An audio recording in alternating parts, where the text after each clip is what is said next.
Ladies and gentlemen, welcome back to the channel. As you guys can see, I'm actually in a new setting at the moment. I am at where they actually film like most of the Premier League shows, by the way. This is where they film CBS, this is where they film the Premier League productions, and it's also where they're filming all the DAZN FIFA Club World Cup action.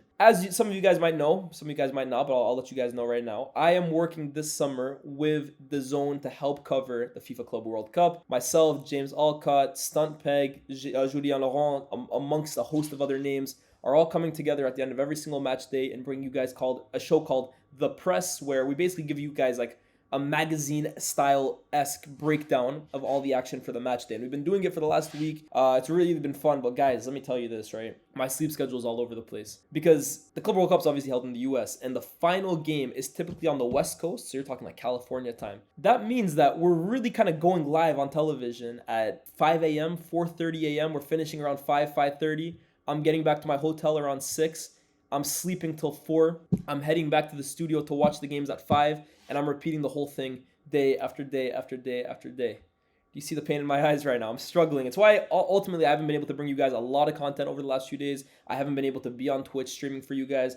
But I also bought this portable camera with me now. So hopefully can bring you guys a few more contents. But the thing is as well too, right? The football world's been kind of dead at the moment. And obviously the tournament's going on, right? And there's been a few decent games. I've covered a few of them here, but a lot of them as well too, I'm thinking it's not worth really making a whole kind of review of it. Hopefully the knockouts get a little more interesting, right? And the transfers have massively slowed down as well too, right? Cherokee, Verts, those were great. Since then, nothing much. So I've kind of just been sitting back and thinking, I don't really got too much to talk about with these guys, right? Obviously the tier lists I can't do unless I'm at home. The Q&As I can't do unless I'm at home. But then today I got a here we go. The notification from Fabrizio Romano. Paul Lapioche Pogba to AS Monaco. Here we go. Now, obviously, I can do the accent a little bit. Paul Pogba to Monaco. Here we go.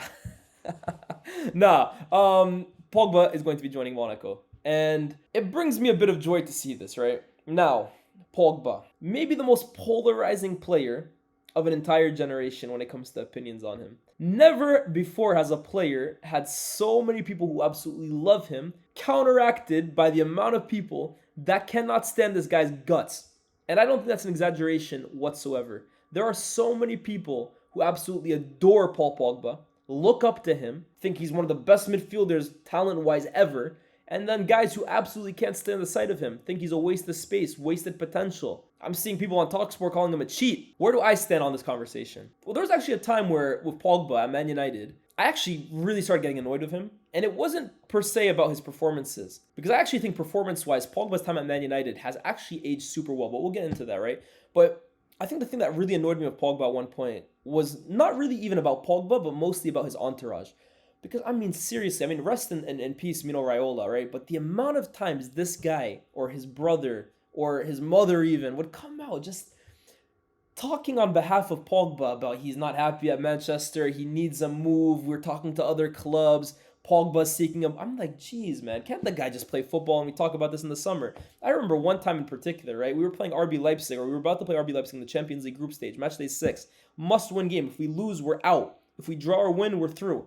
And the day before, there's a story in La Gazzetta or whatever of Mino Raiola saying, oh, we're looking for a move in January. I said, give me a break, man. But as for Pogba, I actually think his time at Man United ages better every single season he's not there. Now, his time at Manchester is, I think, more of a failure than a success, if I'm being absolutely honest, right? Because if I'm also taking context into account here, he was a world record signing when we brought him in, a world record fee, and he was kind of brought in to bring Man United back to the top. Never was able to do so. And then when you look at the injury record that he had at the club, bar his first season, I don't think he completed more than 30 league games one single season. That's not a success either. So it's more disappointing than it is positive. But I do think with Pogba, right, the time that he did spend at the club, it ages like wine, honestly. Every single season he's not there, and every single season we are continuously more and more shit. You just look at Pogba's time and think, what was the line in Ratatouille? Perhaps I have been a little too harsh on the boy. I think that's how a lot of people probably look at him, because he was kind of painted as the figurehead, the symbol of all failure at Man United, the guy who represented the club's struggles. Once we sell Pogba, we'll be so much better. Once we get rid of him, we'll be so much better. And look at what we are without him. Are we any better without him? If anything, You look at our midfield at times, and I think I actually took Pogba's quality for granted because look at the midfielders we employ now. Seriously, we got Ugarte and Casemiro running amok in Europe. Mason Mount, when he's fit. Pogba, I think we took his talent for granted, man, because we're missing X factor now. We're missing individual quality. And when it comes to individual quality, very, very, very few have it, like Paul, Labille, Pogba. And it's why I'm actually very, very happy that this news has come out today, that he will be rejoining the footballing world and signing for AS Monaco. Now, there's no way of knowing what kind of shape this guy is in because, let's be real, he hasn't kicked a ball at a serious level for, how many years has it been now? Pogba left Man United in 2022, the summer of 2022, on a free. Again, to join Juve on a free. Again, but that first season at Juve, he barely played. He was injury-ridden for most of it. Then going into the second season, there was obviously the charge found on preseason of a substance inside his body that, I don't know, allegedly increases testosterone, something like that, right? And he was found guilty of it and banned from football for 4 years. Now, obviously, that appeal ended up becoming a 2-year ban. But yeah, man, we're entering 2025, and Pogba has definitely not played more than 10 games. I'm pretty positive in saying that. So what kind of shape is he in? Like, what does Paul Pogba look like in 2025 at the age of, what is he, probably now, 32, 30? Like, that's crazy to think about. Pogba is 30 plus already. But what does he look like at this point? There's no way of knowing until the first game of the season for Monaco. But despite that, I'm very happy to see him back. Because I think with Pogba, right, again, love him or hate him. And as I said, there's a mixture of both. There's no doubting the guy's ability. I think even his biggest naysayers would have to admit to that. And honestly, if you are a hater of Pogba or a naysayer of Pogba, it's probably because you think he didn't achieve the level he should have because he's so talented. Right? If you believe Pogba's an amazing talent, that's probably why you're frustrated with him, because he should have accomplished more. From a quality point of view, guys, how many midfielders ever, right, can you think of that possess the size, the strength, the technique, the skill, the ball striking, the ball carrying, the overall skill of Paul Pogba? How many midfielders can you think of that check every single box the way he does? Very few. At his size, what he's able to do with a ball at his feet is practically unheard of. And I was watching Cam's podcast, Cam and HP's podcast, Inside Scoop with Amadou Onana. And Onana was basically citing Pogba as an inspiration kind of growing up because, again, he saw a guy of that size, similar to him, who just could do things with a football that players that size usually shouldn't be able to do. And Onana isn't the first person to cite this. There have been many midfielders, many players that have come out and said, growing up, I looked at Pogba as a huge inspiration. And I hear it, man. Like, again, think of what I just described. A player of Pogba's height that has his size, his power, his technique, his close control, his ball striking, his passing range, his technical ability, his vision, his IQ. How many players in midfield can you think of that possess everything like Pogba do? There's a few that check a few boxes, like Vieira is one of the greatest midfielders of all time. And I think from a defensive point of view, right, and from like a physical dominance point of view, much better than Pogba in that regard, right? But I don't think I'm wrong in saying Vieira didn't have the passing range that Pogba does. In terms of Pogba being able to laser focus a pass from one side of the pitch to the other nearly every single time he kicks a ball. I don't think Vieira had that to his game. I don't think Vieira had the flair that Pogba had to his game. Yaya Toure in terms of close control and flair, very high up there. Maybe a bit more physically dominant as well too. Zizou, Zizou is unbelievable as well too for his height. But you see the names I'm talking about, right? Like, these are some of the best midfielders ever. Zizou is arguably the best midfielder ever. And I think from a quality point of view, Pogba should have been in that conversation because he's so gifted. He has everything. And it's why, again, people were probably so frustrated with him throughout his tenure at Man United. But those kinds of players are, in my opinion, once in a generation. Like, what Pogba possesses from a skill point of view, from a talent point of view, is once in a generation. And I look at the current crop of midfielders that, let's be real, since he's been out the game, have really emerged as stars, right? You're talking like Pedri, Vitinha, João Neves, Bellingham. In Pogba's absence over the last few years, those guys have kind of stepped center stage and claimed for themselves the crown of the best midfielders in the world. And football moves very quickly, and that Pogba is the ultimate proof of that, right? In the last 4 years, he should have been still at the top of the game, still maintaining himself as one of the best midfielders in the world, and he hasn't been able to do so. But I look at all the names I just named, and by the way, I love every single one of them. Barella, Vitinha, Neves, Bellingham, Pedri. I love all of them. They're all incredible. Valverde. But I don't think I'm wrong in saying that Pogba just has a little bit something special that all of them really miss. And I think Pedri is arguably the best midfielder in the world right now.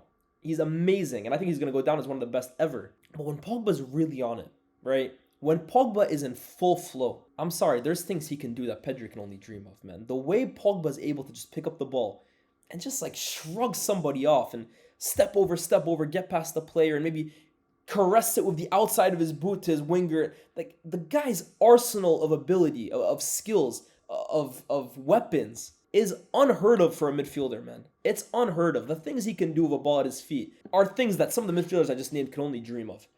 And that's why I'm really happy to see him in the game, because football's in a better place for me when players of that quality, of that genius, of that level of magic are playing. I'm talking him. I'm talking Neymar. I'm even talking Thiago Alcantara, obviously retired, right? But they could just do things with a ball that as a fan, you just take a step back and think, what? I could never even dream of doing that. It's like beyond the realms of us mere mortals' imaginations, right? Like when we talk about as fans, like I see Valverde, for example, amazing player, right? And he's got an engine that's absolutely crazy. He can strike the life out of a ball, but he's not really, like, and I love Valverde, but he's not really doing anything that we've never seen before, right? Like, I've seen midfielders do things that Valverde can do. He just does them at a really high level. Similar to Barella, similar to Rice. They're great players. Vitinha, they're great players, right? But it's not like, oh, I've never seen anything like this before. When Pogba was really playing at his best, guys, some of the stuff this guy could do, you're talking about like 5 guys all time in that midfield position that have his skill set. And I'm purely talking about quality, not what they went on to achieve. I don't think I'm wrong in saying that. The guy's a freak talent. And I'm happy that he's back in the game. Again, I don't know what he's going to look like, but I think if we can at least get like a fraction of the player that we know Pogba can be, I think he's going to be a really, really fun player to watch at AS Monaco. And they're building a fun team over there. They got Ben Seguir, they got Makliush, they got Rabiot, they got Pogba now. I think they signed Ansu Fati yesterday. They're a fun side. I think they're going to be a little interesting to watch in Liga next year. So yeah, Pogba goes on and adds to that team. And I think they're going to be one to watch out for. If you're a neutral just trying to look for fun games in Liga, I think Monaco will be really, really fun. But seriously, Paul Pogba being back in the game, I think is a positive for everybody. And I see some people still to this day, like I saw on Sky Sports, they're saying I can never respect a cheat. Like, come on, guys.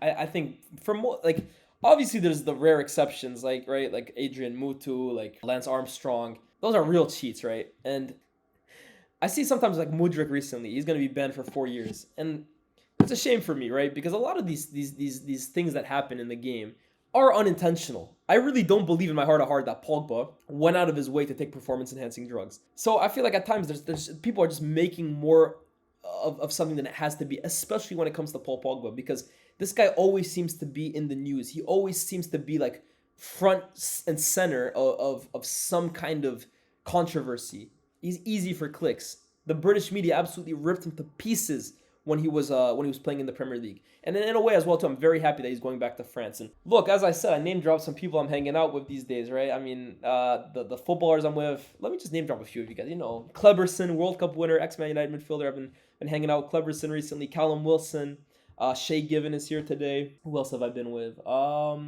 Christian Vieri, Mark Schwartz. I'm hanging out with some cool people, man. And then of course Julien Laurent, legendary journalist, right? But I've heard, man. I mean. And again, take it how you will. I don't even know if it's official news, right? But I have heard it. That Didier Deschamps has told Pogba, you perform well over at Monaco, and I'm talking well, there is a place for you in my French national team. And we know Didier Deschamps, right? Love him or hate him, and I'm not a huge fan of him, but regardless, he is big on players he trusts. There's a reason why throughout Pogba's time at Man United, there were so many people were saying this guy's crap, he shouldn't be playing for the French national team anymore.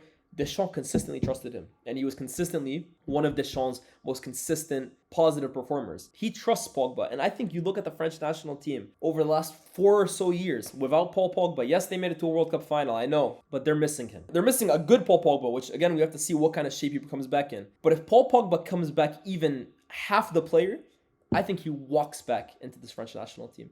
Because I look at some of the struggles they have in there. No disrespect to Rabiot, to Fofana, to Kone, who was playing recently, to Chouameni, to Camavinga. You're all good dudes, but I'm sorry. Everyone's a real midfielder until a real midfielder steps in the room.